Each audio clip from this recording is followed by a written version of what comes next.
शिवणे ते खराडी दरम्यान प्रस्तावित असलेल्या नदीकाठच्या रस्त्याला अखेर मुहूर्त लाभला। शिवणे ते खराडी दरम्यानचा नदीकाठचा रस्ता 3 टप्प्यात आधी काम मग पैसे या पद्धतीने विकसित करण्याचा निर्णय महापालिकेने घेतला आहे। पहिल्या टप्प्यात शिवणे ते मात्रे पूल आणि दुसऱ्या टप्प्यात संगमवाडी ते खराडी या 17.5 किलोमीटर लांबीच्या रस्त्याचे काम प्रथम हाती घेण्यात येणार आहे। हा रस्ता सिमेंट काँक्रीटचा असणार आहे। त्यासाठी सुमारे 307 कोटी रुपयांचा खर्च अपेक्षित आहे। तब्बल 25 वर्षांपासून रखडलेल्या या रस्त्याचे काम त्यामुळे मार्गी लागणार आहे। तिसऱ्या टप्प्यात मात्रे पूल ते संगमवाडी दरम्यान 5 किलोमीटर लांबीचा उड्डाण पूल उभारण्याचे नियोजन आहे। महापालिकेच्या 1987च्या विकास आराखड्यात हा रस्ता प्रस्तावित होता। एकूण 22.5 किलोमीटर लांबीचा हा रस्ता महापालिकेच्या जुन्या हद्दीत 30 मीटर रुंदीचा रस्ता दर्शवण्यात आला आहे। समाविष्ट गावांच्या हद्दीत 24 मीटर रुंदीचा रस्ता दर्शवण्यात आला आहे। पहिल्या टप्प्यातील शिवणे ते मात्रे पूल दरम्यान 6 किलोमीटर लांबीचा तर दुसऱ्या टप्प्यात संगमवाडी ते खराडी दरम्यानचा 11.5 किलोमीटर लांबीचा रस्त्याचे काम हाती घेण्यात आले आहे। त्यापैकी राजाराम पूल ते मात्रे पुलापर्यंतचा रस्ता यापूर्वीच विकसित करण्यात आला आहे। 30 मीटर रुंदीच्या रस्त्यावर दोन्ही बाजूने 3 पदरी तर 24 मीटर रुंदी असलेल्या भागातील रस्त्यावर दोन्ही बाजूस दुपदरी रस्ता वाहतुकीसाठी प्रस्तावित आहे। मध्यभागी 1.5 मीटर रुंदीचा रस्ता दुभाजक राहणार असून रस्त्याच्या दोन्ही बाजूस 1.75 मीटर रुंदीचा सायकल ट्रॅक आणि पदपथ प्रस्तावित आहेत। पाटबंधारे खात्याकडून सर्वेक्षण करून उच्चतम पूररेषा ठरवण्यात आली आहे। तिचा विचार करून हा रस्ता तयार करण्यात येणार आहे। कामाची मुदत मार्च 2014 पर्यंत आहे तर रस्त्यासाठी आलेला खर्च ठेकेदारास 2018 पर्यंत टप्प्याने देण्याचे नियोजन आहे। रस्त्यासाठी लागणारी जागा ताब्यात घेण्याची कार्यवाही यापूर्वीच पालिकेकडून सुरू करण्यात आली आहे।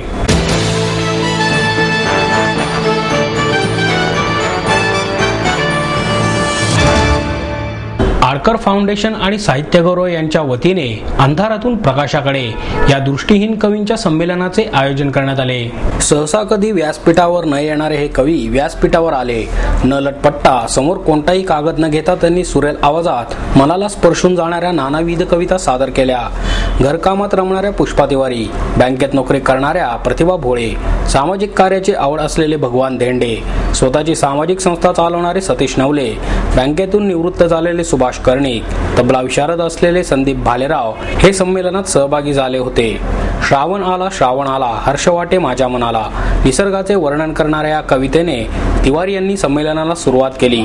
समाजात डोळस व्यक्ती भरपूर आहेत, पण ज्यांना दृष्टी आहे तेच आम्हा दृष्टीहीनांमधील कलावंत शोधतात असे सांगून भोळे यांनी अंधाराचे बोट धरून मार्ग शोधत आहे, हा अंधार नाही आमचा आधार आहे ही कविता सादर केली। प्रेम ही आंधळे मी ही आंधळा असे सांगत धेंडे यांनी एवढ्या मोठ्या विश्वात जन्माला आलो पण हे विश्व नीटसे निहाळता आले नाही, पण समोरून येणाऱ्यास बोलवल्याशिवाय राहवत नाही या कवितेतून आपल्या भावना व्यक्त केल्या। नवले यांनी भासत नाही कसलीही कमतरता आम्हाला, काठी हीच दृष्टी आम्हा अंधांची ही कविता सादर करून सकारात्मकतेचे दर्शन घडवले। भालेराव यांनी आठवते का बघ तुला एकदा आपण भेटलेलो, भेटीच्या त्या एकांतात खूप काही बोललेलो ही कविता सादर केली। यावेळी डॉक्टर मिलिंद कसबेकर, प्रमोद आडकर, मधुसूदन घाणेकर आदी उपस्थित होते।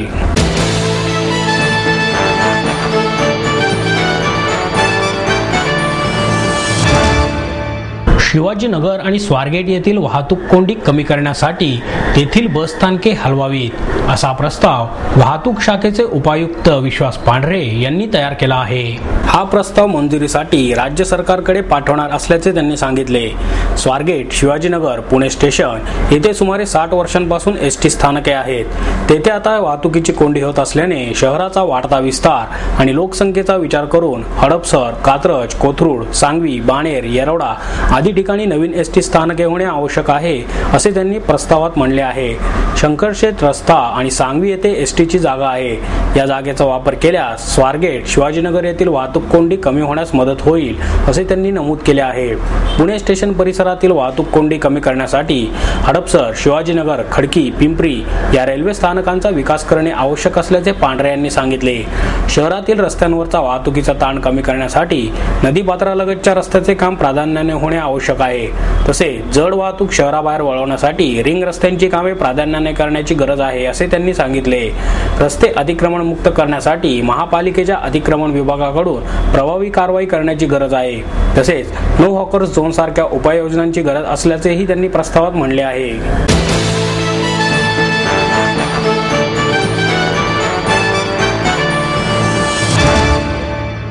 संत ज्ञानेश्वर महाराज यांच्या जीवनावर आधारित 3D चित्रांचे प्रदर्शन भरवण्यात आले आहे. animationwala.com या संस्थेच्या वतीने संत ज्ञानेश्वर महाराजांच्या जीवनविषयक तत्वज्ञान आणि कार्य या विषयावर 3D स्टिरिओस्कोपिक चित्रांचे प्रदर्शन फर्ग्युसन रस्त्यावरील रे आर्ट गुरुकुल येथे 28 जून ते 4 जुलै पर्यंत या कालावधीत आयोजित करण्यात आले आहे. ज्ञानेश्वर माऊलींच्या जीवनातील 12 महत्त्वाच्या निवडक प्रसंगांची ओळख दृकश्राव्य माध्यमातून करून देण्याच्या हेतूने या प्रदर्शनाचे आयोजन केले आहे. या 3D चित्र प्रदर्शनाचे उद्घाटन ज्येष्ठ व्यंग्यचित्रकार मंगेश तेंडुलकर यांच्या हस्ते करण्यात आले. हे 3D चित्र पाहण्यासाठी संस्थेच्या वतीने रसिकांना विशेष चष्मा देण्याची ही सोय करण्यात आली आहे. हे प्रदर्शन सकाळी 11 ते संध्याकाळी 7 वाजेपर्यंत सर्वांना विनामूल्य खुले राहणार आहे.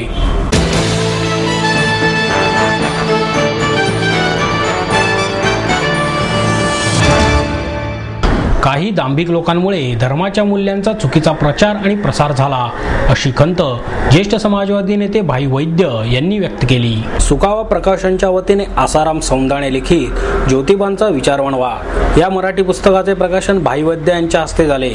ज्येष्ठ विचारवंत डॉक्टर प्रदीप गोखले, प्रकाशक प्राध्यापक विलास वाघ, उषा वाघ यावेळी उपस्थित होते. भाई वैद्य म्हणाले, धर्म आणि जातीच्या पलीकडे जाऊन मानवता हाच धर्म मानून महात्मा फुले यांनी समाजाच्या विकासाला प्राधान्य दिले. समाजाच्या विकासाच्या आड येणारी धर्माची विचारधारा त्यांना मान्य नव्हती. विज्ञान आणि तंत्रज्ञानाच्या युगातही महात्मा फुले यांचे विचार कालबाह्य झालेले नाहीत. त्यांचे विचार विविध माध्यमांद्वारे तरुणांपर्यंत पोहोचवण्याची गरज आहे. डॉक्टर गोखले म्हणाले, ईश्वर आणि देव या संकल्पना माणसाने तयार केलेल्या आहेत, परंतु या संकल्पनांचा चुकीचा वापर करणाऱ्यांमुळे अनेक धर्मातील लोक विकासापासून वंचित राहिले आहेत. ही परिस्थिती बदलण्यासाठी धर्माचा डोळसपणे अभ्यास करण्याची गरज आहे, असेही त्यांनी सांगितले. त्याच्यावर प्रभाव टाकत राहते आणि म्हणून त्याचं काहीतरी केलं पाहिजे. आणि या धर्माचं काय करायचं हा एक मोठा प्रश्न आहे. हे एक वैचारिक आव्हान आहे. हे एकंदर मानव जाती समोरचा जसा माणसाच्या संस्कृतीचा विकास झाला त्याचबरोबर त्याच्यातल्या धार्मिकतेचा विकास झाला. त्यांनी वेगवेगळे धर्म संप्रदाय निर्माण केले आणि म्हणून आज आपल्याला धर्माविषयी कुठला दृष्टिकोन असला पाहिजे हा आपल्या समोरचा एक महत्त्वाचा प्रश्न आहे. 19व्या आणि 20व्या शतकामध्ये आपल्याला असं दिसतं की हा प्रश्न अनेकांनी महत्त्वाचा मानला होता, कळीचा मानला होता. कारण धर्म ही बाब ज्याप्रमाणे माणसाला एक प्रकारचा दिलासा देणारी आहे, त्याचबरोबर धर्माचं संस्थीकरण झाल्यामुळे, इन्स्टिट्यूशनलायझेशन झाल्यामुळे धर्म नावाची जी इन्स्टिट्यूशन आहे, धर्म नावाची जी संस्था आहे, तिने विषमता बळकट करणं, स्त्री पुरुष विषमता असेल,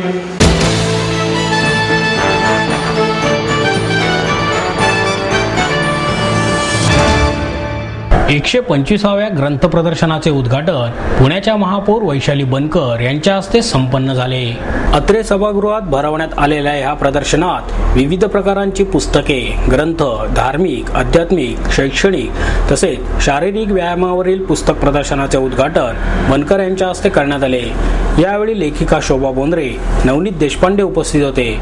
महापौर म्हणाल्या, ग्रंथालय हे बुद्धिजीवी माणसांचा अतिशय जिव्हाळ्याचा विषय बनला आहे. विद्येच्या या माहेरघरात ग्रंथांचे स्थान अग्रगण्य आहे. तसेच अनेक समाज प्रबोधन, ऐतिहासिक आणि क्रांतिकारी घटना ग्रंथांमार्फत वाचायला मिळतात. उत्कृष्ट ग्रंथांतून उत्तुंग व्यक्तिमत्व उदयास येते. म्हणूनच तरुण पिढीने ग्रंथांमधील विचार आपल्या मनांमध्ये रुजवण्याची गरज आहे. आजची पिढी ही इंटरनेटमुळे वाचनापासून दूर जाताना दिसते, अशी खंतही बनकर यांनी व्यक्त केली. साहित्याची जपणूक व्हावी आणि ती लोकांपर्यंत पोहोचावी, यासाठी अशा ग्रंथ प्रदर्शनाची गरज आहे, असे नवनीत देशपांडे म्हणाले. लेखिका शोभा बोंद्रे यांनीही आपले मनोगत व्यक्त केले. हा अतिशय चांगला स्तुत्य असा उपक्रम आज या ठिकाणी आपण चालू केलेला आहे, त्याबद्दल मी आपणा सर्वांचे आभार मानते. आज खऱ्या अर्थानं मला सांगावंसं वाटतं की ग्रंथालय नेहमी बुद्धिजीवी लोकांचा अतिशय जिव्हाळ्याचा, त्याचप्रमाणे आपुलकीचा असा विषय राहिलेला आहे. विद्येच्या या माहेरघरामध्ये ग्रंथालयाचे स्थान हे नेहमीच अग्रगण्य अशा ठिकाणी आहे. आज जर इतिहासामध्ये जर आज आपण डोकावून पाहिलं तर अनेक क्रांतिकारी घटना, त्याचप्रमाणे समाज प्रबोधन हे ग्रंथालयामार्फत आज या ठिकाणी दिसून येते. अनेक महापुरुषांनी लिहिलेले ग्रंथ हे पिढ्यानपिढ्या चालत राहतात आणि त्यामुळेच जरी ते महापुरुष या ठिकाणी अस्तित्वात नसले तरी सुद्धा त्यांचे विचार कायमस्वरूपी आपल्याला प्रत्येक पिढ्यांना घेता येतात. त्याचप्रमाणे आज या ठिकाणी हे जे ग्रंथ प्रदर्शनाचं आयोजन केलेलं आहे, खऱ्या अर्थाने सर्व पुणेकरांच्या वतीनं अतिशय उल्लेखनीय, अतिशय अभिमानास्पद गोष्ट आहे असं या ठिकाणी मी आवर्जून उल्लेख करते. ज्ञानाचा भूक केलेला आहे, त्यामुळं असे साहित्य पुणेकरांची ज्ञानाची भूक भागवण्याचं काम या ठिकाणी करत असतं. उत्कृष्ट ग्रंथ तसेच उत्कृष्ट साहित्य रचनेतून उत्तुंग व्यक्तिमत्व उदयास येत असतं. परंतु आजकाल जर आपण विचार जर केला तर आजची जी पिढी आहे, इंटरनेट असो किंवा कॉम्प्युटर असो, त्या माध्यमातून वाचनाकलचा कल थोडासा कमी झालेला आपल्याला या ठिकाणी आवर्जून निदर्शनास येतो. कारण आज जगाच्या पाठीवर कुठल्याही ग्रंथांची माहिती असो, कुठल्याही विषयाची माहिती आज आपल्याला इंटरनेटद्वारे लगेच मिळवता येते. त्यामुळं आज या काळाची पावलं ओळखूनच सर्वच ग्रंथालयांनी या ज्ञानसागरातील शिंपल्यांना जगासमोर जास्तीत जास्त मोठ्या प्रमाणावर प्रदर्शित करण्याची खऱ्या अर्थानं आज गरज आहे. आणि कधीही व्यवसायाच्या व्याख्येत बांधता येणार नाही, म्हणूनच आज या ठिकाणी अशा प्रकारचं आयोजन केलेलं या ठिकाणी मला आवर्जून सांगावंसं वाटतं.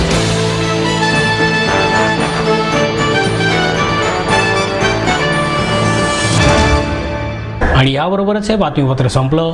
पुन्हा भेटूया उद्या याच वेळी. नमस्कार.